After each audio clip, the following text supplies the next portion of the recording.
দেশে গত 24 ঘন্টায় ডেঙ্গুতে আক্রান্ত হয়ে আরও 2 জনের মৃত্যু হয়েছে। এই সময় ডেঙ্গুতে আক্রান্ত হয়ে হাসপাতালে ভর্তি হয়েছেন 392 জন। আজ সোমবার 23 জুন স্বাস্থ্য অধিদপ্তরের health emergency operation centre and control room থেকে এই তথ্য জানানো হয়।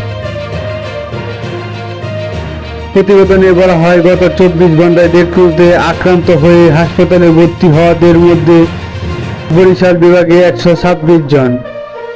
এতে আরও বলা হয়েছে, চট্টগ্রাম বিভাগে 80 জন, ঢাকা বিভাগে 31 জন, ঢাকা উত্তর সিটিতে 22 জন, ঢাকা দক্ষিণ সিটিতে 64 জন, খুলনা বিভাগে 25 জন এবং রাজশাহী বিভাগে 41 জন ও ময়মনসিংহে 1 জন ও রংপুরে 1 জন নতুন রোগীর ভর্তি হয়েছেন।